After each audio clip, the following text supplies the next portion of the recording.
Hello everyone, welcome to chem classes. आज हम लोग 12 का केमिकल काइनेटिक्स का रेट लॉ पढ़ेंगे।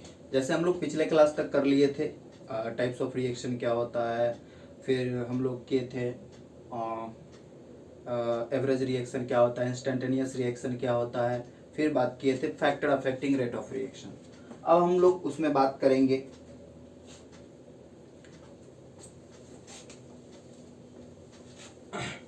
रेट लॉ क्या होता है। रेट लॉ मतलब कंसंट्रेशन का impact mathematically rate of reaction पे क्या पड़ता है उसके बारे में बात करेंगे। कंसंट्रेशन ऑफ रिएक्टेंट का रेट पे क्या इम्पैक्ट पड़ता है इसके बारे में अगर बात किया जाए तो हम लोग रेट लॉ के बारे में बात करते हैं। रेट लॉ और रेट लॉ क्या बताता है? Effect of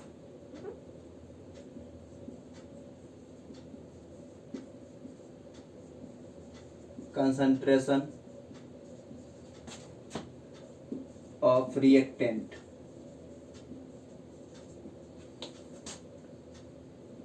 on rate of reaction। और रेट लॉ होता क्या है? तो रेट लॉ कहता है किसी रिएक्टेंट का रेट ऑफ रिएक्टिंग होता है वो डायरेक्टली प्रोपोर्शनल होता है उसके एक्टिव मास के, मतलब कंसंट्रेशन के। ठीक है, तो रेट लॉ है the rate of reaction, the rate of reacting of A substance is directly proportional to the concentration and rate of reaction of substance, rate of reaction is directly proportional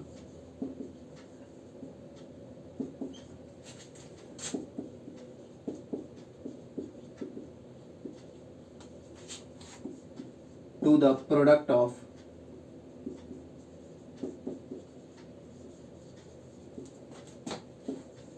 concentration of reactant,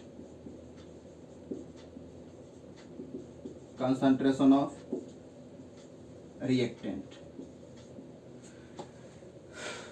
that is करके हम लोग ऐसा बोल सकते हैं, ऐसा हो late ए reaction ऐसा हो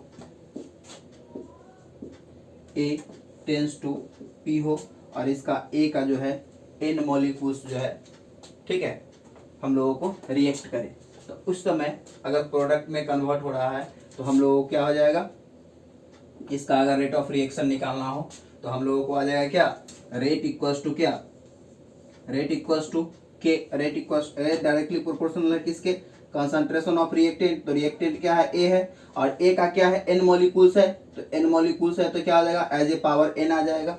ठीक है, तो ये प्रोपोर्शनलिटी साइन हटाते हैं तो हम लोग क्या आ जाएगा, जैसे ही प्रोपोर्शनलिटी साइन हटाएंगे हम लोगों को एक आ जाएगा ऐसा, रेट इक्वल्स टू क्या, के, एक कांस्टेंट आएगा के और into concentration of A to the power n. ठीक है, और हम लोगों को आ जाएगा, अगर रेट को आर से रिप्रेजेंट करते हैं के तो के ही है, कांस्टेंट है, और ए टू द पावर क्या आ जाएगा, एन आ जाएगा। मतलब वेयर क्या हो जाएगा, वेयर के इक्वल्स टू क्या हो जाएगा, के equals to proportionality constant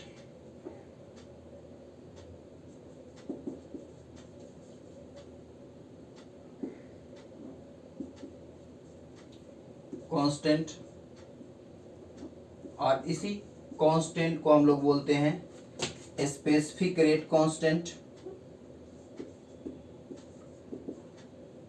rate constant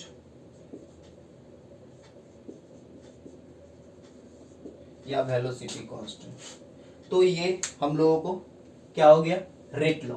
rate law क्या क्या बोला, रेट लॉ बोला जो किसी रिएक्शन का जो रेट होगा वो डायरेक्टली प्रोपोर्शनल होगा उस रिएक्टेंट के कंसंट्रेशन के, और पूरा रेट ऑफ रिएक्शन जो होगा वो डायरेक्टली प्रोपोर्शनल होगा product of concentration of reactant. जैसे देखिए यहाँ पे ऐसा भी तो बोल सकते हैं एन मॉलिक्यूल्स क्या है, ए का है, मतलब ए plus A plus A plus A N times हम लोग लिखेंगे, ठीक है। तो एन टाइम्स मतलब प्रत्येक के टाइम्स में क्या है, concentration of A, concentration of A, concentration of A, तो concentration of A into concentration of A into concentration of N times हम लोग लिखेंगे। तो एन टाइम्स लिखेंगे मतलब क्या, अब सारे पावर ऐड हो जाएगा, मतलब एक बार डायरेक्टली लिख सकते हैं हम लोग क्या, concentration of A to the power n. तो क्या है, हम लोगों को डायरेक्टली प्रोपोर्शनल हो गया product of concentration of reactants, ठीक है। तो जितना भी रिएक्टेंट होगा उसके product of concentration of reactant के होगा। जैसे अगर एक एग्जांपल ले, दूसरा एग्जांपल ले हम लोग, ऐसा ऐसा एग्जांपल हो दूसरा, इसके लिए अगर रेट लॉ लिखना हो तो क्या आ जाएगा हम लोगों को, ऐसा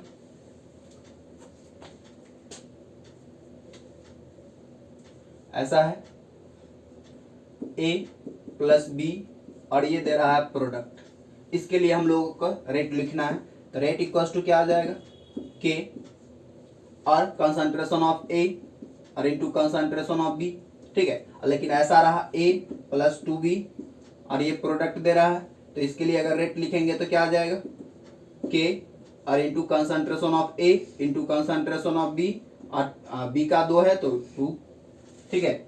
अगर ऐसा रिएक्शन रहा, जैसे एक एग्जांपल लेते हैं N2 प्लस 3H2, और इसके लिए रेट लॉ लिखना हो तो क्या आ जाएगा, बना रहा है NH3, ठीक है। इसके लिए रेट लॉ लिखना हो तो क्या आ जाएगा, रेट इक्वल्स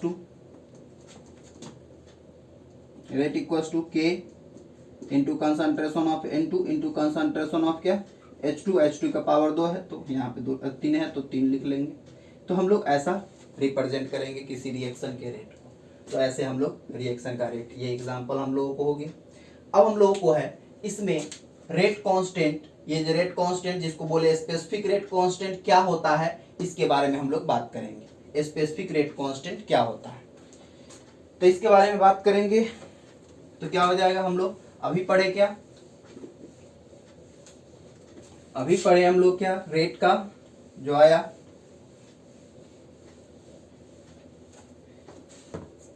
अभी in simple way general reaction के लिए हम लोग जानते हैं रेट कांस्टेंट के क्या होता है, इसके बारे में जानना है। तो रेट कांस्टेंट होता क्या है, तो अभी आप लोगों ने पढ़ा क्या, for a general reaction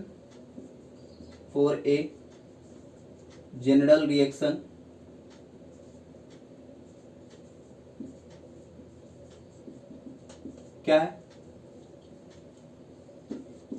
Na tends to P product, ठीक है।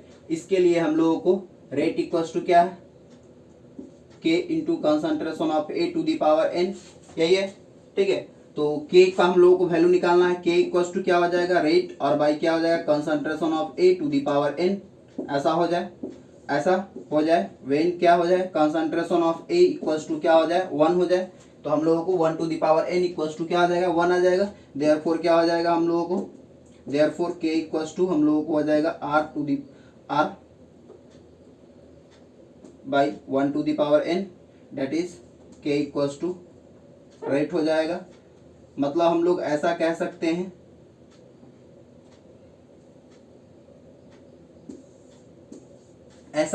हैं, ये रेट कांस्टेंट है क्या, रेट ऑफ रिएक्शन है जब कंसंट्रेशन ऑफ रिएक्टिंग मॉलिक्यूल्स क्या हो, यूनिटी हो, ठीक है। मतलब कंसंट्रेशन ऑफ, देयरफॉर क्या है, therefore rate constant is the rate of reaction when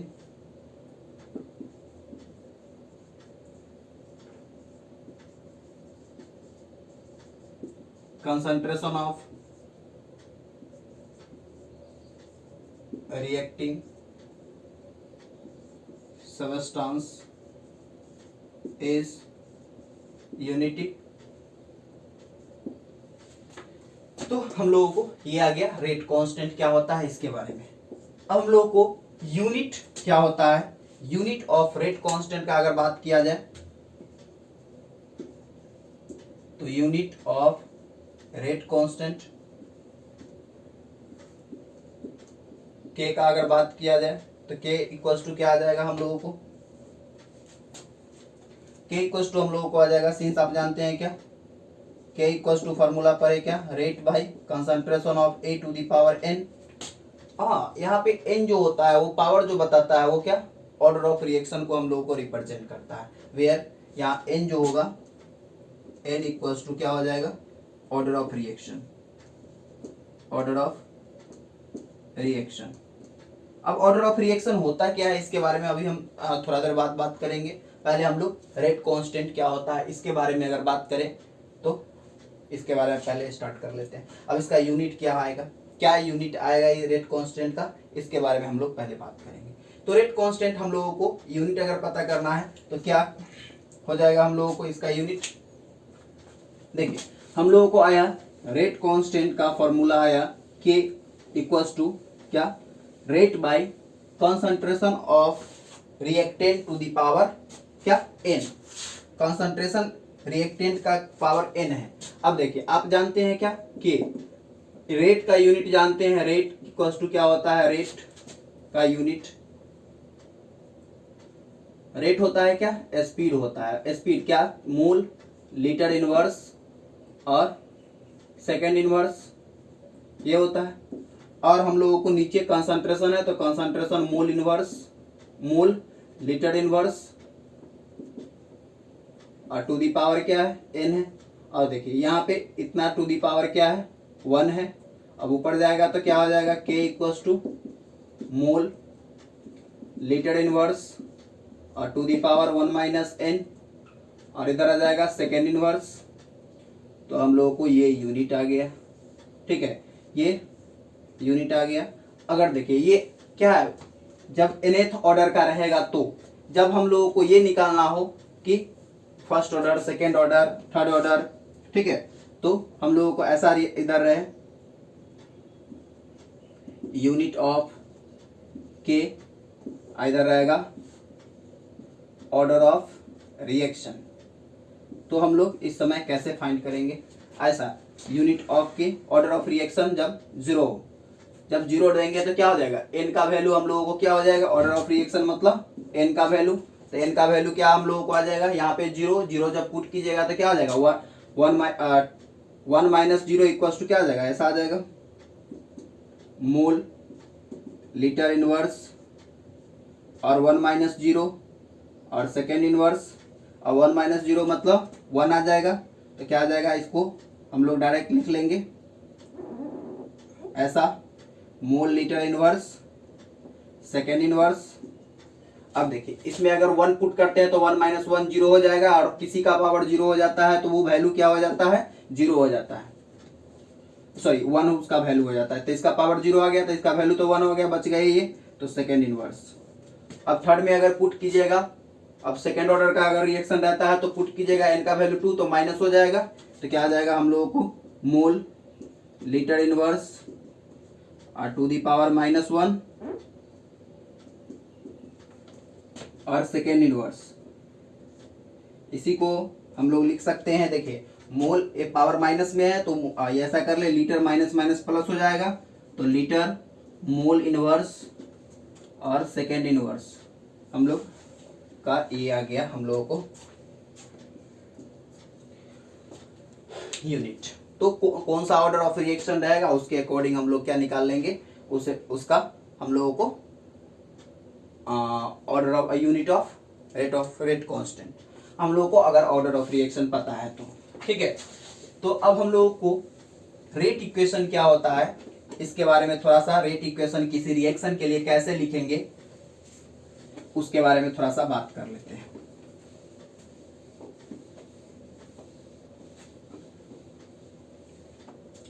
जैसे एक एग्जांपल लेते हैं, ऐसा हेडिंग है रेट इक्वेशन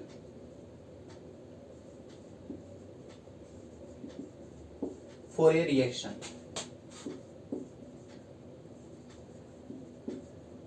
किसी एक रिएक्शन के लिए रेट इक्वेशन आप कैसे लिखेगा? आप जानते क्या है, क्या जानते हैं आप लोग? रेट लॉ जान गए और रेट ऑफ अपीयरेंस और रेट ऑफ डिसअपीयरेंस एग्जांपल से समझते हैं। जैसे एक एग्जांपल है, जैसे Na और ये प्रोडक्ट में कन्वर्ट हो रहा है और इसके लिए हम लोगों को क्या रेट इक्वेशन लिखना है। तो पहले तो इसका हम लोग रेट लिख लेते हैं। तो रेट इक्वल्स टू क्या आ जाएगा? रेट इक्वल्स टू हम लोग लिखेंगे अगर रेट लॉ के अकॉर्डिंग, तो रेट इक्वल्स टू क्या आ जाएगा हम लोगों को? K और into concentration of A to the power n, ठीक है। और ये इक्वल्स किसके होगा? 1/n और चेंज इन कंसंट्रेशन ऑफ क्या? Change in concentration of A और बाई चेंज इन टाइम। और फिर इसको प्रोडक्ट के इक्वल करेंगे, ये रिएक्टेंट है तो माइनस में आ जाएगा। प्रोडक्ट के इक्वल करेंगे तो क्या आ जाएगा? Change in concentration of P और बाई चेंज इन टाइम। तो ये हम लोगों को आ जाएगा। अब प्रोडक्ट है तो प्लस में हो जाएगा। अगर इसी इक्वेशन को ऐसा अगर कोई रिएक्शन है A और प्लस 2B और ये दे रहा है प्रोडक्ट C दे रहा है, इसके लिए हम लोगों को रेट इक्वेशन लिखना है। तो आप जानते हैं रेट इक्वल्स टू क्या होगा? K और into concentration of A into concentration of B का स्क्वायर और इक्वल्स हो जाएगा क्या? हम लोग चेंज इन कंसंट्रेशन ऑफ क्या? A और बाई चेंज इन टाइम। और रिएक्टेंट है तो माइनस में इक्वल्स टू, ये भी रिएक्टेंट है और कोफिशिएंट 1/2 है तो माइनस में होगा। और चेंज इन कंसंट्रेशन ऑफ क्या आ जाएगा? B by change in time और इक्वल्स टू, ये प्रोडक्ट है तो प्रोडक्ट का प्लस में कोई कोफिशिएंट नहीं है तो चेंज इन कंसंट्रेशन ऑफ क्या? C और बाई चेंज इन टाइम। तो हम लोगों को ये आ गया। ये सब जो हम लोग लिख रहे हैं वो रेट इक्वेशन है। किसी रिएक्शन के लिए रेट इक्वेशन कैसे लिखेंगे इसके लिए एक एग्जांपल लेते हैं। पर्टिकुलर एग्जांपल ऐसा रहे जैसे N2 प्लस 3H2 और ये दे रहा है 2NH3। इसके लिए रेट इक्वेशन हम लोगों को लिखना है। तो इसके लिए रेट इक्वेशन जब हम लोग लिखेंगे तो क्या आ जाएगा हम लोगों को? रेट इक्वेशन लिखने के लिए हम लोगों को आ जाएगा, देखिए इसमें क्या है, हम लोगों को रिएक्टेंट ये है तो रिएक्टेंट का रेट इक्वल्स टू रेट क्या हो जाएगा? रेट इक्वल्स टू हम लोग ऐसा लिख सकते हैं K और इंटू कंसंट्रेशन ऑफ क्या? Nitrogen N2 into concentration of H2 आप पावर 3 हो जाएगा और इक्वल्स हो जाएगा क्या? रिएक्टेंट माइनस में होता है और N2 का है चेंज इन कंसंट्रेशन ऑफ क्या? N2 और बाई चेंज इन टाइम और इक्वल्स टू माइनस में रिएक्टेंट ही है तो 1/3 चेंज इन कंसंट्रेशन ऑफ क्या? H2 और बाई चेंज इन टाइम और ये इक्वल्स टू हो जाएगा प्लस में क्या? 1/2 का चेंज इन कंसंट्रेशन ऑफ क्या? NH3 और बाई चेंज इन टाइम। तो हम लोगों को ये रेट इक्वेशन आ गया है इसका। तो ऐसे हम लोग किसी भी रिएक्शन के लिए रेट इक्वेशन जो है हम लोग लिख सकते हैं। ये था हम लोगों को आज का रेट लॉ और रेट इक्वेशन क्या होता है, रेट लॉ क्या होता है, रेट कांस्टेंट क्या होता है, रेट इक्वेशन क्या होता है, ये सारे आज का। ठीक है, आज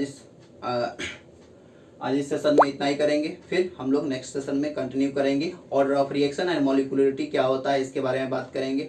तब तक बने रहिए हमारे साथ। Thank you for watching the video.